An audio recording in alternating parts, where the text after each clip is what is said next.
तो ऐसे सब मेजर्स जो जो भी अच्छे सुझाव आए उन सबको हमने बहुत तेज़ी से इम्प्लीमेंट करवाया। इस मूल मंत्र को लेके मैंने भी यहाँ पर शुरुआत की थी। पॉजिटिव होने वाले लोगों की संख्या तेज़ी से कम हो रही है। कहना होगा आपके माध्यम से संस्कारधानी की जनता को कि अभी भी सतर्कता रखने की आवश्यकता है। अभी ठंड का समय चल रहा है और आईएएस की प्रिपरेशन मैंने कॉलेज के बाद ही शुरू किया था। मेरा 4th अटेम्प्ट था।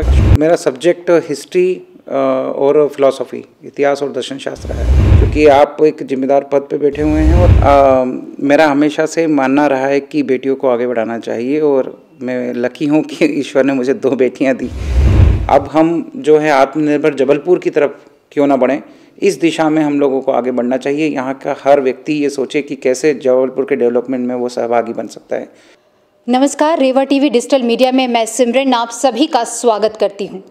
जैसा कि आप सभी जानते हैं कि परिचय कार्यक्रम में हम लेकर आते हैं उस शख्सियत को जिन्होंने मेहनत करके आज अपना एक मकाम हासिल किया हुआ है। और उनके बारे में मैं क्या कहूँ, मैं तो यही कहूँगी कुछ चंद लाइनें हैं कि ना किसी के अभाव में जियो, ना किसी के प्रभाव में जियो। ये ज़िंदगी आपकी है, इसे अपने अलग अंदाज में जियो। और जिनसे हम आपकी मुलाकात करवाने वाले हैं वो एक प्रशासनिक अधिकारी हैं और साथ ही साथ समाज सेवा बढ़ चढ़कर करते हैं और उसमें उनकी धर्मपत्नी जी भी उतना ही सहयोग करती हैं और साथ ही लेखक भी हैं, या यूं कहूं कि मैं कि बहुमुखी प्रतिभा के धनी हैं। तो आइए देर न करते हम आपसे मुलाकात करवाते हैं आईएएस करमवीर शर्मा जी से, जो कि वर्तमान में जबलपुर शहर के कलेक्टर के रूप में अपनी दायित्व और अपनी ड्यूटी को बहुत बखूबी से निभा रहे हैं। बहुत बहुत स्वागत है रेवा टीवी डिजिटल मीडिया में आपका। Thank you very much. Sir, जब आपका जबलपुर आगमन हुआ अगस्त के महीने में, उस समय कोरोना जो था वो अपने विकराल रूप में था, अभी कंट्रोल हो गया। एक नए शहर में आना, उसके बाद इतनी बड़ी महामारी को झेलना और साथ ही साथ नए लोगों के साथ में दायित्व पूरी जो आपकी थी, उस समय कैसा अनुभव रहा जबलपुर शहर में आके और इतनी बड़ी दायित्व को बखूबी निभाने में? देखिए, कोरोना उस समय अपने पीक पे जबलपुर में था और उस समय न केवल जबलपुर में बल्कि मध्य प्रदेश के अन्य शहरों में भी और देश के अन्य शहरों में भी था जी। फिर उसके बाद कंट्रोल करने की जो स्टेट लेवल की स्ट्रेटेजी थी, early identification, early isolation, early treatment and early testing, early treatment, इस मूल मंत्र को लेके मैंने भी यहाँ पर शुरुआत की थी। और यहाँ पे हमारे जो जनप्रतिनिधि हैं, हमारे मीडिया के सहयोगी हैं, यहाँ के जो लोग हैं जिन्होंने पहले से यहाँ काम कर रखा है, यहाँ के डॉक्टर्स के ग्रुप्स हैं, यहाँ के एनजीओज़ के ग्रुप्स हैं, इन सब से मैंने अलग अलग बात की, एक स्ट्रेटेजी बनाई कि हमको कैसे इस महामारी, और उस समय जब पीक में चल रहा था लोग थोड़े पैनिक भी हो गए थे, ऐसी कंडीशन से हम कैसे बाहर निकालें, कॉन्फिडेंस बिल्डिंग कैसे करें। तो ऐसे सब मेजर्स जो जो भी अच्छे सुझाव आए उन सबको हमने बहुत तेज़ी से इम्प्लीमेंट करवाया, जिसका प्रभाव ये रहा कि लोगों में कॉन्फिडेंस बिल्डिंग हुई।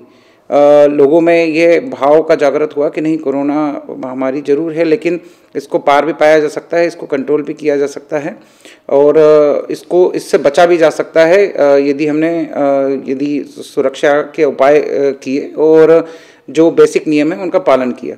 तो ये जब इम्प्लीमेंट हमने धरातल पे करने शुरू किए तो उसके 1 महीने बाद, 1.5 महीने बाद परिणाम शुरू होने लगे और आज की स्थिति हम देखें तो लगभग पिछले 1.5 से 2 माह में से प्रतिदिन लगभग 1500, 1600, 1700 के आसपास हम सैंपल ले रहे हैं और जो पॉजिटिव मरीज अभी आ रहे हैं उनकी प्रतिशतता मात्र 3-4% के आसपास है, जो उस समय लगभग 12-13% के आसपास चल रही थी। तो बहुत कुछ हद तक सभी के सहयोग से कंट्रोल हुआ है। अब जो है कि पॉजिटिव की संख्या कम हो रही है और अच्छे होने वाले लोगों की संख्या बढ़ रही है, आपके एक पॉजिटिव एटीट्यूड के साथ क्या कहेंगे? हाँ बिल्कुल, पॉजिटिव होने वाले लोगों की संख्या तेज़ी से कम हो रही है क्योंकि लोग अवेयर भी हो रहे हैं और हम लोगों ने जो मेहनत की वो धरातल पे दिख रही है। साथ साथ में हमारा जो रिकवरी रेट है वो बढ़कर 95.35% चला गया, जो कि स्टेट एवरेज से भी ज़्यादा है।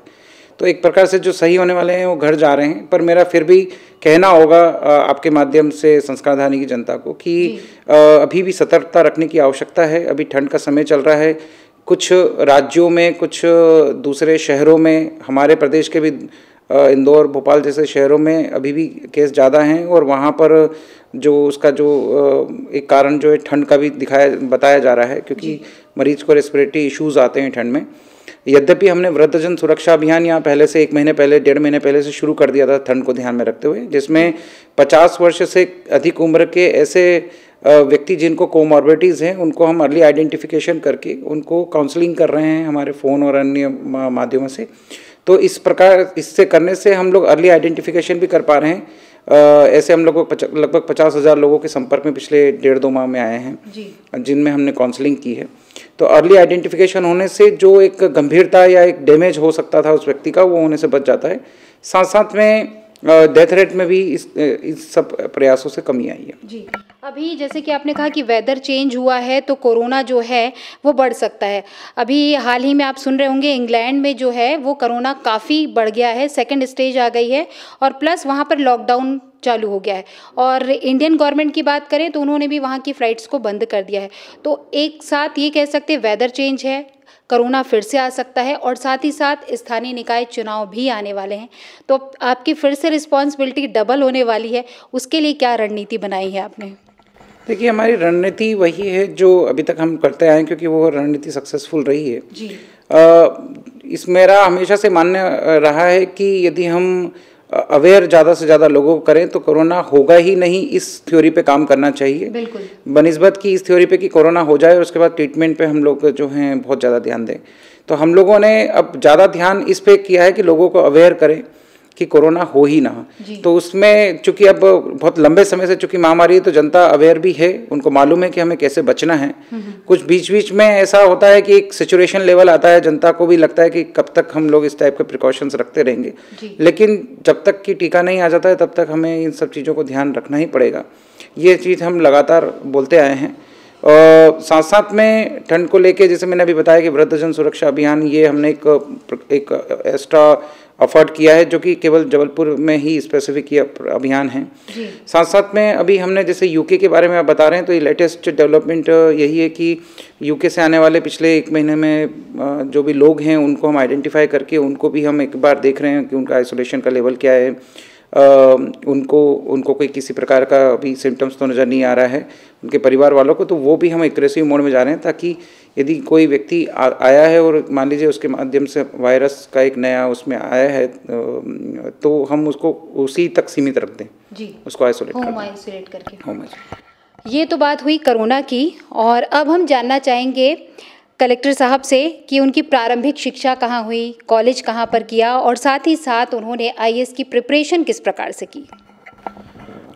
मैं बेसिकली उज्जैन से हूँ, तो मेरी प्रारंभिक शिक्षा सभी उज्जैन से हुई है स्कूलिंग। कॉलेज मेरा इंदौर से हुआ है, साइंस बैकग्राउंड से, कंप्यूटर साइंस बैकग्राउंड से। और आईएएस की प्रिपरेशन मैंने कॉलेज के बाद ही शुरू किया था। और कॉलेज के दौरान जब ये पता चला कि ये एक बहुत अच्छी सेवा का अवसर वाली एक एरिया है जी, और इससे एक बड़ा सामाजिक रूप से हम लोग कुछ अच्छा बेहतर कर सकते हैं, कुछ बदलाव ला सकते हैं कुछ सीमित एरिया में, तो इसलिए इसको चयनित किया। और फिर उसके बाद में प्रिपरेशन शुरू की, कुछ इंदौर भोपाल से और प्रारंभिक रूप में, फिर दिल्ली से इसकी प्रिपरेशन की और फिर 2010-20 में मेरा सिलेक्शन हुआ है। 2010 में आपका सिलेक्शन हुआ, कितने अटेम्प्ट में आपका आईएएस में आपका सिलेक्शन हुआ? मेरा 4th अटेम्प्ट था। शुरुआती चरण में मेरे अटेम्प्ट्स जो हैं वो शहर मतलब इंदौर और यहीं पे होने के कारण वेस्ट हुए। और चूँकि इतना गाइडेंस यहाँ उस लेवल का गाइडेंस उस समय नहीं था जिस समय हम लोग कॉलेज कर रहे थे। अब तो फिर भी बहुत कुछ नए लोग आ गए हैं और उन्होंने गाइडेंस देना शुरू कर दिया है।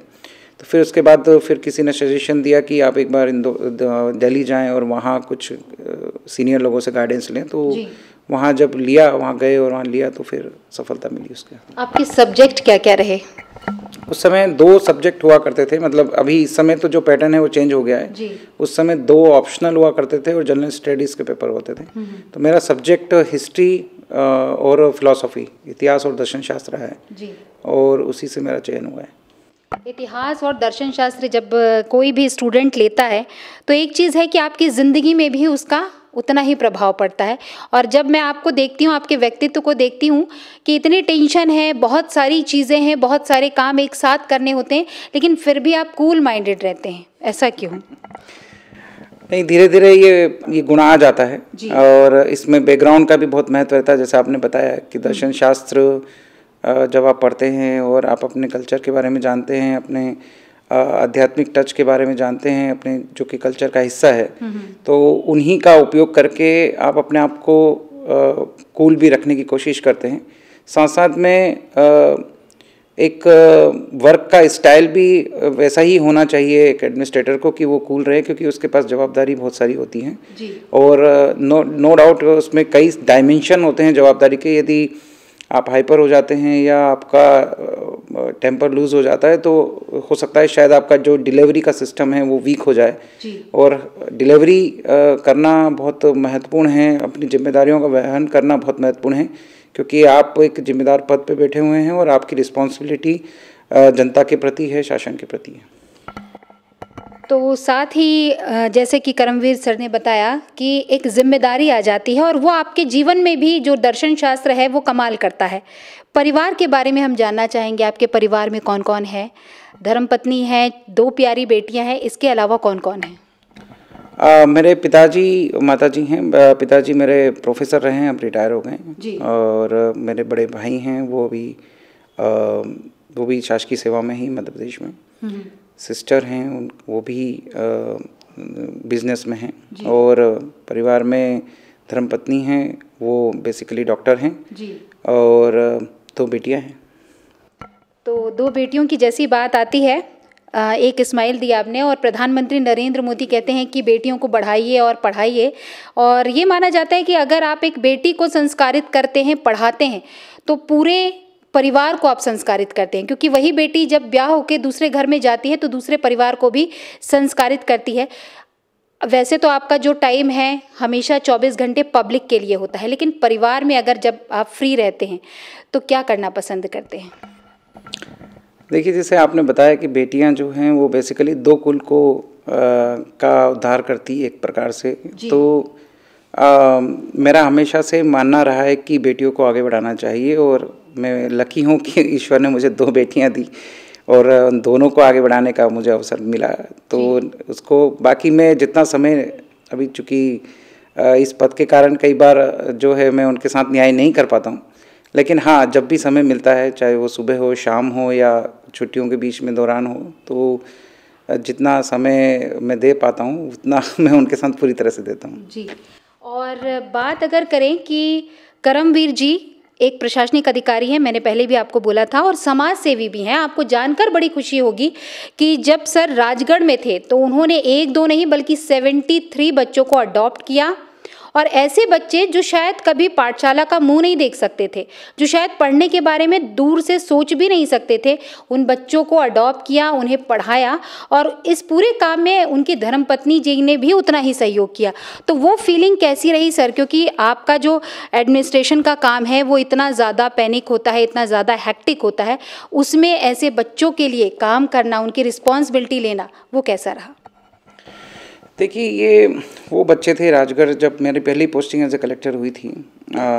वो उस समय हम लोगों ने एक अभियान चलाया था वहाँ पर, प्रोजेक्ट संजीवनी अभियान चलाया था, जिसमें कुपोषण से रिलेटेड हम लोग बच्चों को पे वर्क कर रहे थे, जो कुपोषित, क्योंकि पिछड़ा एरिया था, तो कुपोषित बच्चों को बाहर निकालने, कुपोषण से बाहर निकालने के लिए प्रयास कर रहे थे। वहीं जब इंटरेक्शन लोगों से हुआ, जनता से हुआ, मीडिया से हुआ, तो एक बात आई कि जो ऐसे बच्चे जिनके माँ बाप नहीं हैं, किसी कारण से उनको छोड़ दिया है या वो नहीं रहे हैं, वो सड़कों पे घूमते हैं या पन्नियाँ बीनते हैं या इस टाइप की स्थिति निर्मित हो जाती है, तो उनके लिए कोई एक शेल्टर होना चाहिए। और उसी को ध्यान में रखते हुए ऐसे बच्चों को पूरे ज़िले से चिन्हित किया गया, उनको जिला स्तर पे एक शेल्टर बनाया गया, एक हॉस्टल बनाया गया। उसमें जो सेवाभावी लोग थे, जो इस विचारधारा से काम करने वाले लोग थे, उनकी टीम बनाई गई, उनको प्रशिक्षण दिया गया, और साथ साथ में फिर उनको जिस स्तर के बच्चे थे, जिस उम्र के बच्चे थे, उनको एक प्रकार से NGO के माध्यम से उनको शिक्षा दी गई। फिर उनको फॉर्मल स्कूल में इंटर करवाने की प्रोसेस की गई। तो ये एक अच्छा एक्सपीरियंस था, क्योंकि हम लोग मतलब हमारा पति दायित्व भी है इसको, मतलब हम एक्स्ट्रा वर्क के रूप में नहीं बोलेंगे, ये हमारा पति दायित्व है, हम सभी का दायित्व है कि हमें ऐसे काम करते रहना चाहिए। चूँकि वो उस समय उस प्रकार की गतिविधि राजगढ़ में नहीं होती, तो वो बहुत ज़्यादा हाईलाइट भी हुआ था और मीडिया, नेशनल मीडिया में भी आया था। जी। और बात अगर पन्ना की करें, ये तो बात हो गई 73 बच्चों के अडॉप्शन की, उनकी पढ़ाई की। पन्ना में भी आपने वृद्धजनों के लिए एक नायाब तरीका सोचा था, और कहते हैं कि जब आप वृद्धों के लिए करते हैं तो उनका आशीर्वाद मिलता है। वो एक्सपीरियंस कैसा रहा? जी, पन्ना मेरा सेकंड पोस्टिंग का एरिया रहा है, और चूँकि वो क्षेत्र भी बहुत ज़्यादा विकसित क्षेत्र नहीं है पन्ना का। वृद्धजनों के लिए समस्याएं कई सारी वहाँ पे, जब हम लोग फील्ड में काम कर रहे थे, ग्रामीण क्षेत्रों में भ्रमण कर रहे थे, तो निकल के आई थी। जैसे पेंशन है, वो छोटा सा प्रकरण है, लेकिन पेंशन के छोटे छोटे कारणों के कारण उनको पेंशन नहीं मिल पा रही है, या उनके कुछ अकाउंट नंबर गलत हो गए, या उनको बहुत दूरी से आना पड़ रहा है, या उनका स्वास्थ्य परीक्षण ठीक से नहीं हो रहा है, या उनको कोई इश्यूज़ हैं, परिवार वाले परेशान कर रहे हैं, बच्चे परेशान कर रहे हैं, ऐसे कई सारे इश्यूज़ आइडेंटिफाई हुए थे। तो हमने वृद्धजनों के लिए वहाँ पर अभियान शुरू किया। फिर हमने उनको आइडेंटिफिकेशन, ऐसे लोगों का आइडेंटिफिकेशन जिनको इश्यूज़ हैं, वो गांव में से निकाल के उनको फिर हम लोगों ने कैंप लगा के उनकी समस्याओं का समाधान करना शुरू किया। हमने ग्रुप्स बनाए वहाँ पर, ग्राम अभ्युदय दल, प्रोजेक्ट अभ्युदय के तहत हमने अभ्युदय दल बनाए, ग्रामीण स्तर पे, जनपद स्तर पे, जिला स्तर पे। तो जिस लेयर पे उनके लिए समाधान हो सकते थे, हम लोगों ने उस पर किया। एक अच्छा प्रोजेक्ट था, उसका इम्प्लीमेंटेशन का रिजल्ट भी निकला।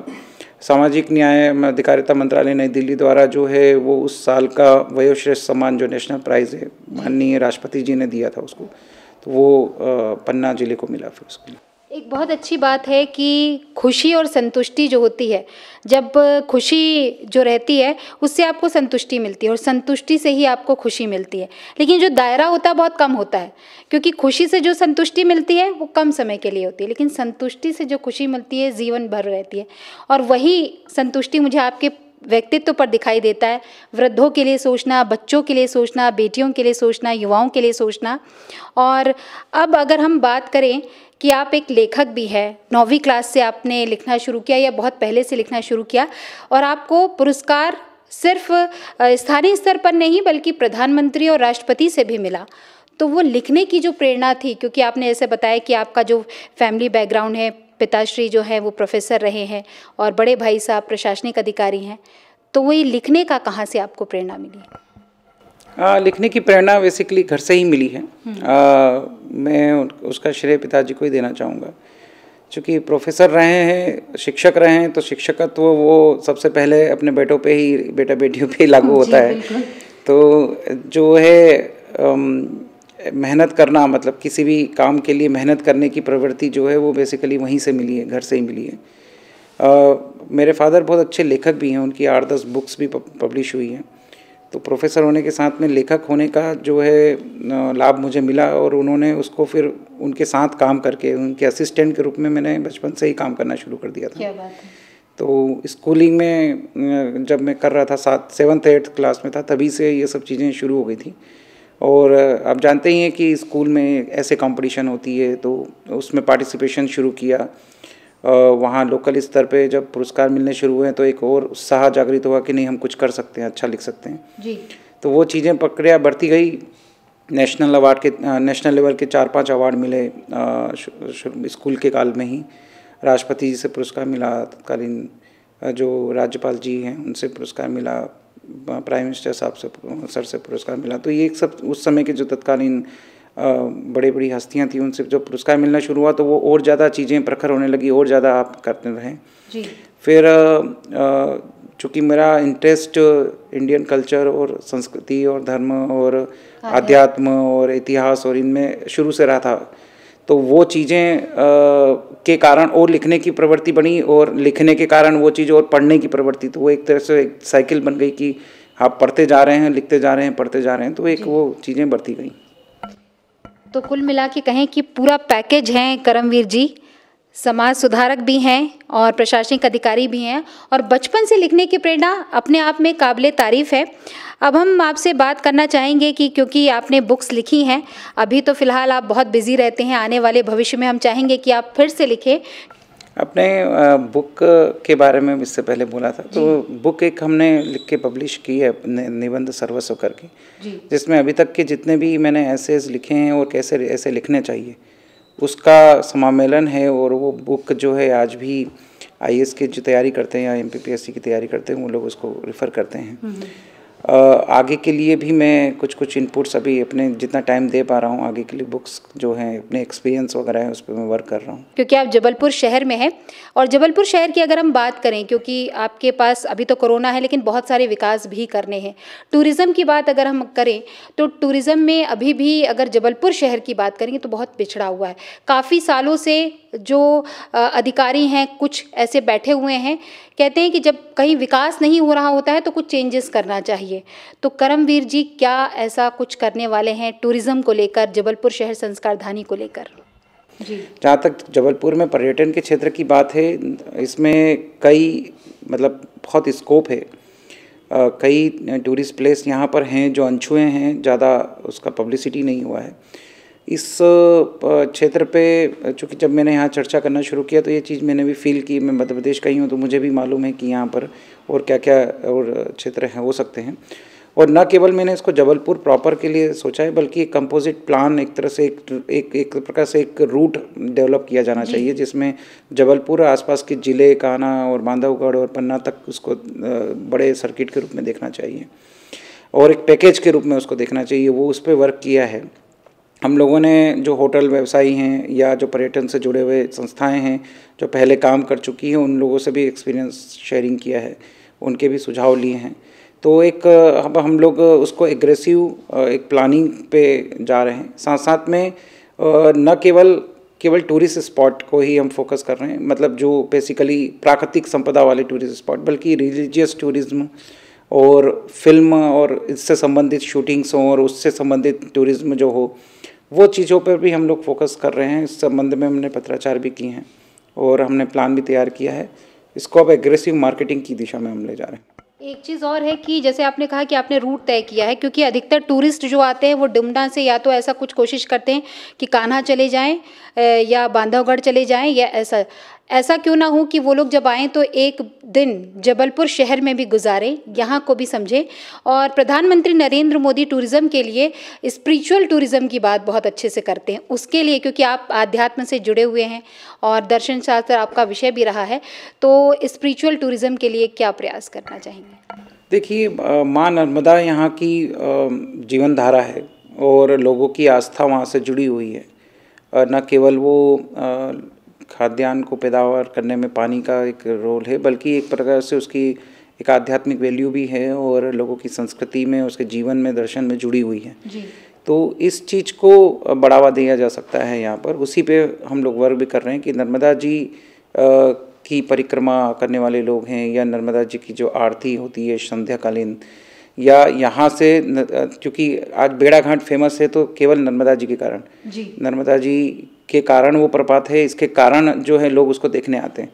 तो ऐसे स्पॉट्स को चयनित किया जाए और उसको जो आध्यात्मिक रुझान वाले लोग हैं उनके पास तक ये चीज़ें जाएं। एग्रेसिव मार्केटिंग जो शब्द मैंने यूज़ किया था उसका यही है कि आप अलग अलग डायमेंशंस को छुएं, साथ साथ में व्यक्ति यहाँ आए तो कम से कम एक नाइट स्टे करे, ये भी को भी हम उसमें ध्यान में रख रहे हैं। क्योंकि एक बार एक फैमिली यदि यहाँ आती है और नाइट स्टे करती है तो वो कई सारे उद्योगों को बढ़ावा देती है। जो छोटे उद्योग हैं, कुटीर उद्योग हैं, होटल उद्योग हैं, ट्रैवल एजेंसीज़ हैं, कई सारे उद्योगों को बढ़ावा देती है।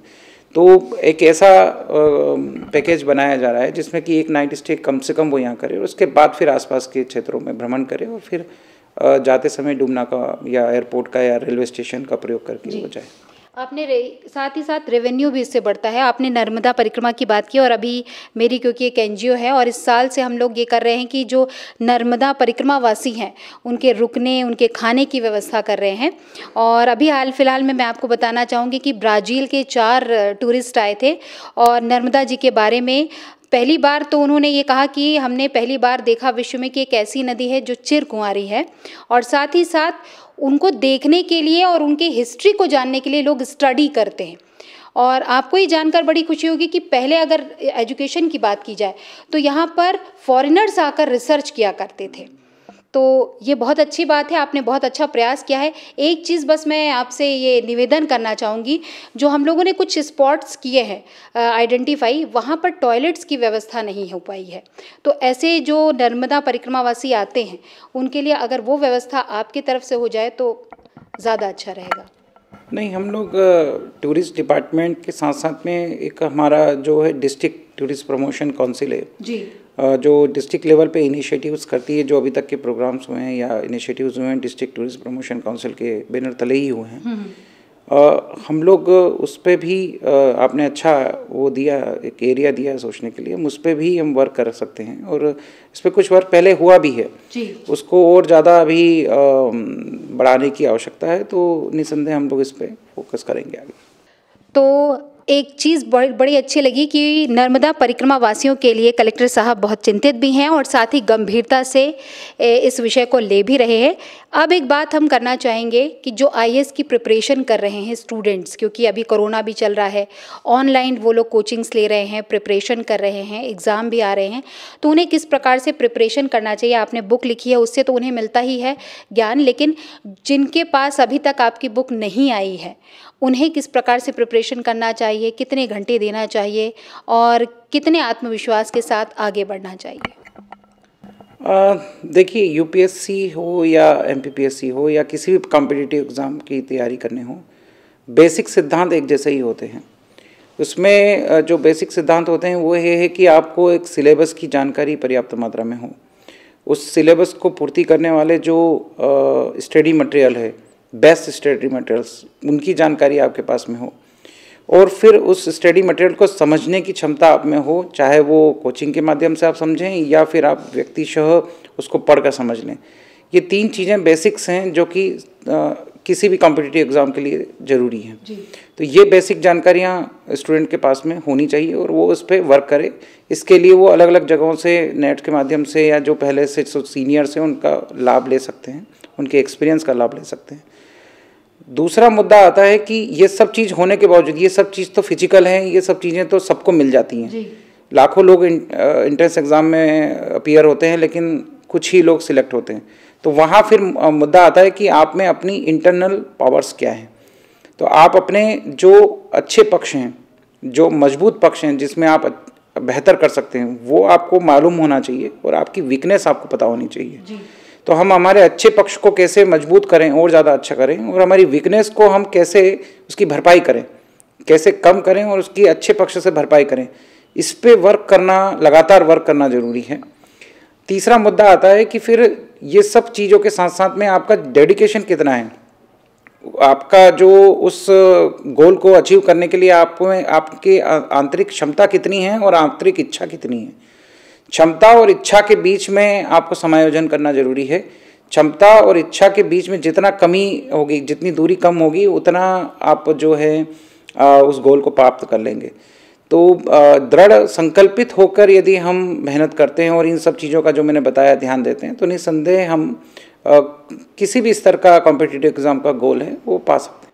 और कई बार ऐसा होता है कि मेंस तक में हम पहुंच गए, इंटरव्यू में सेलेक्ट नहीं हुए, उसकी प्रिपरेशन कैसे की जाए इंटरव्यू में, क्योंकि कई बार लोगों को बड़ा डर रहता है कि जो सामने बैठा हुआ पूरा क्यों रहता है, वो आईएएस ऑफिसर्स रहते हैं, बहुत तमाम तरीके की चीज़ें पूछते हैं। उस समय अपना किस प्रकार से कॉन्फिडेंस लेवल बनाए रखें?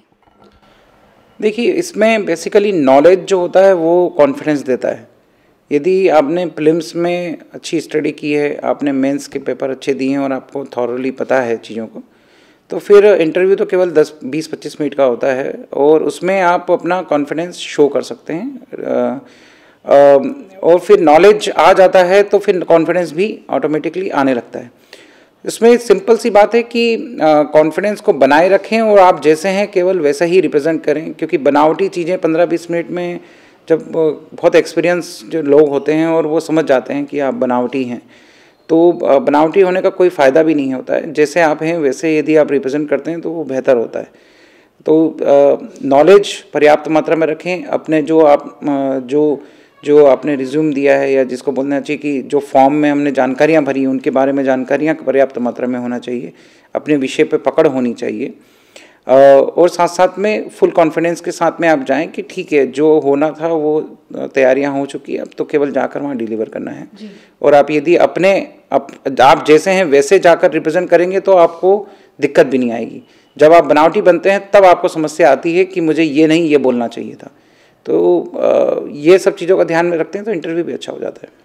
तो आप जैसे हैं वैसे ही रहना चाहिए और बनावटीपन नहीं होना चाहिए बल्कि रियल होना चाहिए। आप लेखक भी हैं, हम चाहेंगे चलते चलते अगर सकारात्मक जीवन के ऊपर 4 लाइनें हो जाएं आपकी, क्योंकि लेखक जो होता है वो हमेशा समाज के लिए एक दर्पण होता है और जो समाज में घटित हो रहा होता है हम एक लेखक की अगर लेखनी से पता करें तो हमें एक पॉजिटिव एटीट्यूड भी और सकारात्मक रवैया देता है जीवन जीने का। बिल्कुल, मैं बोलना चाहूँगा कि कर्मवीर के आगे पथ का, यहाँ कर्मवीर मतलब नाम नहीं है बल्कि जो कर्म करने पे विश्वास करते हैं, जो कर्म योद्धा होते हैं, जो कर्म के आधार पर ही आगे बढ़ते हैं। तो कर्मवीर के आगे पथ का हर पत्थर साधक होता है और दीवारें भी दिशा बताती जब मानव आगे बढ़ता है। क्या बात है। और आपके फेसबुक में मैंने सोशल मीडिया पे भी देखा है कि आपने उसमें एक चंद पंक्तियाँ लिखी हुई हैं कि मैं कभी हारता नहीं, या तो मैं जीतता हूँ और या तो मैं सीखता हूँ। तो यही पॉजिटिव एटीट्यूड अगर हम अपने लाइफ में ले आएँ तो ज़िंदगी जो है वो संवर जाती है। जबलपुर के संस्कारधानी वासियों के लिए और क्या संदेश देना चाहते हैं चलते चलते, क्योंकि नया साल आने वाला है 2021 और नए साल में लोग हर जिनकी बात करें कि एक नई उम्मीद के साथ और एक नई प्रेरणा के साथ आगे बढ़ते हैं, तो क्या संदेश रहेगा कलेक्टर साहब का? सबसे पहले तो मेरा आपके माध्यम से ये संदेश रहेगा कि चूँकि जो इमीडिएट प्रॉब्लम हमारे सामने है कोरोना महामारी का है, तो इसमें पूरे संयम और सतर्कता रखने की आवश्यकता है। हम इसको लाइटली ना लें, उतनी ही पर्याप्त मात्रा में सतर्कता जैसी हम पहले रखते आए थे वैसी ही सतर्कता अभी आगे भी रखें, ये मेरा आग्रह है। दूसरा मुद्दा जो है वो हमारा है कि स्वच्छता सर्वेक्षण अभी आगे होने वाला है और स्वच्छता केवल अब नगर निगम या सरकारी तंत्र का ही एक मुद्दा नहीं रहा है, बल्कि स्वच्छता अब जन जन का मुद्दा है। और उदाहरण हमारे सामने इंदौर का है जो लगातार 4 बार से आ रहा है। तो हम ये प्रण लें कि हमारा शहर भी जो है और हमारा एरिया भी, हमारे आसपास जहाँ हम रह रहे हैं वहाँ वो एरिया स्वच्छ रहे, साफ रहे, और उसका जो दायित्व है वो बेसिकली जन जन को ये एक तरह से जन आंदोलन बनाना होगा। तीसरा जो महत्वपूर्ण मुद्दा है वो ये है कि आगे डेवलपमेंट संबंधी वर्क हैं या अन्य जो वर्क हैं उसमें सोशल रिस्पॉन्सिबिलिटी का भी बहुत बड़ा रोल होता है, क्योंकि कई सारे चीज़ें जो हैं हम लोग एज ए एडमिनिस्ट्रेटर या हम एक संस्था के रूप में डिलीवर करते हैं, लेकिन उसको बनाए रखना, सहज के रखना, ये जनता के बीच में ही संभव हो सकता है। तो ये सब चीज़ें मेरा आग्रह रहेगा। बाकी पॉजिटिव एटीट्यूड के साथ में यदि हम अपने क्षेत्र में आगे बढ़ेंगे तो निसंदेह हम हमारे परिवार का विकास कर पाएंगे, हमारे शहर का विकास कर पाएंगे, अपितु हम हमारे प्रदेश का भी विकास कर पाएंगे और देश का भी विकास कर पाएंगे। एक आत्मनिर्भर भारत की संकल्पना माननीय प्रधानमंत्री जी ने दी थी, उसी के आधार पर माननीय मुख्यमंत्री जी ने पिछले महीने में एक आत्मनिर्भर मध्य प्रदेश की संकल्पना को और उसके रोड मैप को प्रस्तुत किया था। अब हम जो है आत्मनिर्भर जबलपुर की तरफ क्यों ना बढ़ें, इस दिशा में हम लोगों को आगे बढ़ना चाहिए। यहाँ का हर व्यक्ति ये सोचे कि कैसे जबलपुर के डेवलपमेंट में वो सहभागी बन सकता है, इसके आत्मनिर्भर बनने में सहभागी बन सकता है। यदि हम नए साल में ये प्रण लेके चलें तो निसंदेह हमारा इकोनॉमिक डेवलपमेंट भी होगा। एक पिछले साल का जो एक अवसाद का समय है या एक थोड़ा सा परेशानी वाला समय था, उससे भी हम उभर पाएंगे और आगे के लिए एक नए ऊर्जावान जबलपुर के रूप में हम जो है सहयोग प्रदान कर पाएंगे। तो बहुत ही सकारात्मक रवैया और बहुत सकारात्मक सोच के साथ 2010 के आईएएस ऑफिसर कर्मवीर शर्मा जी, जो कि इस समय जबलपुर शहर में वर्तमान में कलेक्टर के पद पर अपनी दायित्व को बड़े बखूबी निभा रहे हैं और हर एक जो समस्या है उसके लिए पहले से प्रिपेयर रहते हैं। बहुत ही अच्छी बात कही उन्होंने कि स्वच्छता में भी हमें अपने शहर को नंबर 1 बनाना है, कोशिश करना है, क्योंकि कोशिश करने वालों की कभी हार नहीं होती। और दूसरी बात उन्होंने ये कही है कि सकारात्मकता के साथ हमें आगे बढ़ना है। जो अवसाद 2019 का रहा, 2020 का रहा, उसको भी हमें अलग करना है 2021 की नई सुबह नई किरण के साथ, नए एहसास के साथ और नई ताजगी के साथ आए और जबलपुर शहर को आत्मनिर्भर बनाना, ये बहुत अच्छी सोच है आपकी। और प्रधानमंत्री नरेंद्र मोदी का भी यही विचार है कि हम सभी आत्मनिर्भरता की ओर आगे बढ़ें और ये तभी हो सकता है जब आप अपने जीवन में सकारात्मकता के साथ आगे बढ़ते हैं। तो बहुत बहुत धन्यवाद आपका रेवा टीवी डिजिटल मीडिया से बातचीत करने के लिए। और साथ ही साथ हम यही कामना करेंगे कि आप इसी तरीके से जबलपुर वासियों का ध्यान रखें और यूं ही तरक्की करते जाएं। धन्यवाद।